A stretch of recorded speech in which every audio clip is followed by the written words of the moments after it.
Hello Wayne, here is your block. I got it yesterday.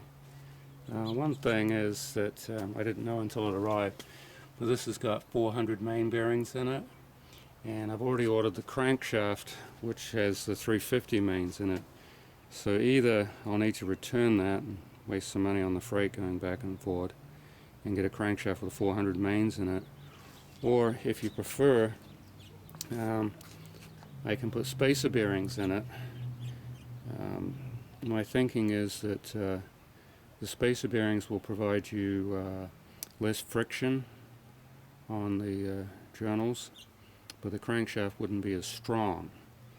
And also the spacer bearings are limited in the choices I have. And looking online, Comp Cams has a set, but I haven't been able to find out yet what material they're made out of. I'm assuming they're a high performance bearing. They cost $76. So I'm figuring they're as good as any, so I don't think there's any strength problems. It didn't come with the screw-in plugs, so I'm going to have to chase them down. It does have the big block bearing, cam bearings, and as I mentioned, I can get you a camshaft for that, and then of course it has a raised cam, which you can get a chain for that.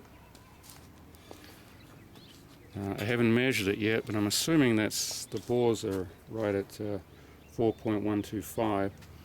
The finish looks a little bit coarse, you know, for a regular ring, which surprised me. I would have thought it was for a molly ring, which it probably is. But if we keep it at this bore size, all I have to use is a flex hone to clean those up to a slightly smoother finish. The block is definitely light.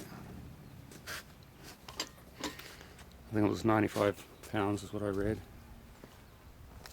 Came without the dowel pins for the transmission, so I'll have to chase those down.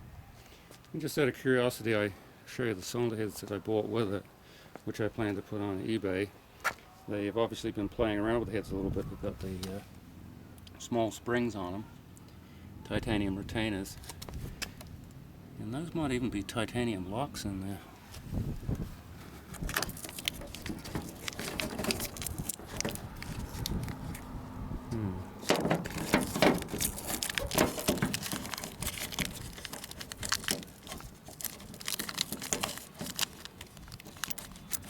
Yeah, I guess those are titanium. They don't weigh anything. They're not going to be aluminum. Those things are worth about $200 right there.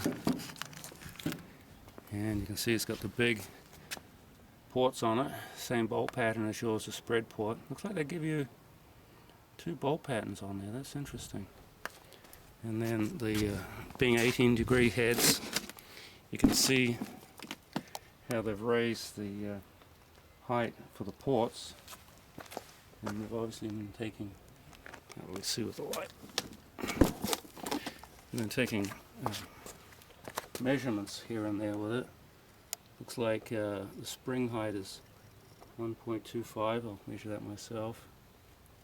I don't know if, I'm assuming they flow tested the heads, although there's nothing written. Interesting here, look at that, a little bit of a bump in there. Gives some smoothing out. Chambers. Big valves. Those are some pretty awesome heads. Too bad you can't put them on your motor. That's the motor that just came back. That's 427. I shipped it and it misbehaved itself, so I had them send it back. I'm going to have a look at it and see if what the problem is. My wife's Volkswagen. Shop's in a bit of a mess. So the headers just arrived. Got parts everywhere. I've been scrambling to get stuff done. I got motors here and here everywhere. This is this 327 that I put a 383 crank in it. I had to grind all of this off to get the thing to rotate down on the bottom of the block there. It's an awful close fit down in there, right in the corner there. And this is just sliding around on paper right now. I'm going to have to turn the mains down to fit into this block. Man, that was a lot of work. That was about 6 hours worth of work grinding all this off. And then to balance it, what I'm going to have to do is weld a plate in here, like right here, probably one on each side, or maybe do one with a little cut out of it so that it doesn't add much weight there. Here's some Big Chief heads that I'm working on. They're a long story as well. This little 383 I'm building. Hope to have that finished today. It's an LT1 motor that I overhauled for a guy in Australia, and it was missing the map sensor connector, so I had to pull the wiring harness apart, find the correct wires, figure it out. That one in the back, that's going to be a 420, same size as yours, a Dart little M block, and that's a Whipple screw compressor sitting up on top. That motor's upside down, that's an iron block LS motor. That over there, the green one, that's a 56 Oldsmobile motor I'm working on. And that in the very back there, that's my big 760 cubic inch motor. As I mentioned, the shop's in quite a disarray.